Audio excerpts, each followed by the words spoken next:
আমাদেরকে দেবেন, সাজেশন দেবেন, রেকমেন্ডেশন দেবেন, এবং সেই হিসেবে আমাদের পরবর্তী যে কর্মপন্থা সেটা আমরা নির্ধারণ করব।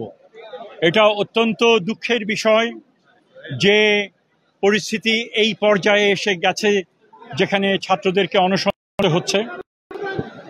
তারা চাইছে এখনই আমরা ঘোষণা করি যার মাধ্যমে তারা অনশন করতে পারে।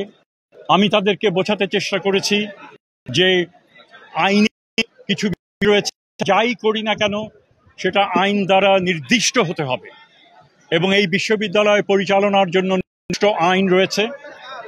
সেই আইনের মধ্যে থেকেই আমাদের যে ইনকোয়ারি কমিটি, অত্যন্ত কম্পিটেন্ট ইনকোয়ারি কমিটি, তারা সেই আইনের মধ্যে থেকেই তারা সুপারিশ করবে বলে আমরা আশা করছি। সুপারিশটা আবার সাথে সাথে চেষ্টা করে কত করা যায়। এখানে আমাদের দিক থেকে একটা সন্দেহ প্রকাশ করেছিল, মনে হয়েছে যে বিভিন্ন সময় তো ইনকোয়ারি হয়, এসে বলেন তারা করবেন, পরবর্তীকালে রিপোর্টও পাওয়া যায় না, মানে কার্যকর ভূমিকা তো দূরের কথা।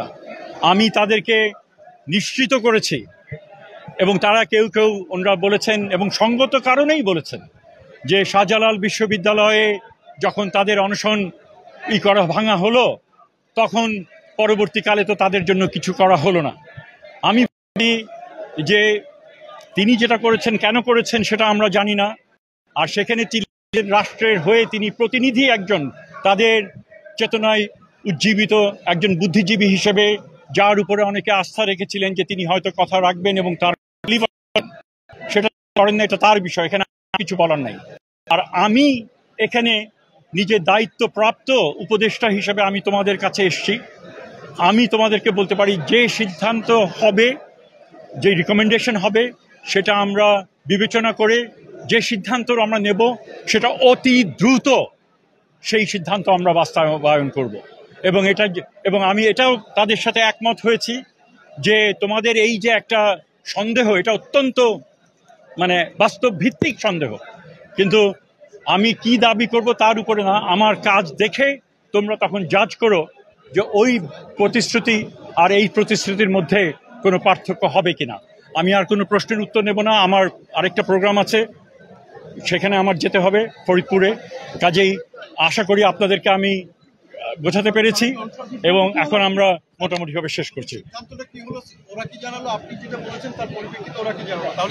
না, ওরা মোটামুটিভাবে আমি তাদেরকে জিজ্ঞেস করেন। আমার ধারণা আমি কিছুটা হলেও তাদের আস্থা অর্জন করতে সক্ষম হয়েছি, কিন্তু এই দাবিটা আমার মুখ থেকে বেশি হয়ে যায়। তাদেরকে বলেন কি মনে হয়।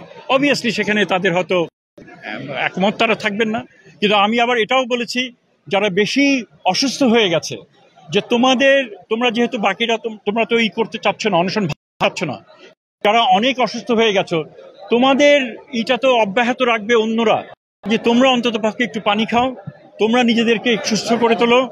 কারণ তখন তারা বললো যে না, তারা সেটা করবে না। এটা তাদের, আমার দিক থেকে পিতা হিসাবে, অভিভাবক হিসাবে আমার যতটুকু বলার আমি বলেছি। আমি খুশি হতাম যদি তারা আমার কথা মেনে নিত। আবার আমি এটাও বুঝি যে এই বাস্তবতার প্রেক্ষিতে তারা করছে, এটা তাদের অধিকারের মধ্যে। Thank you.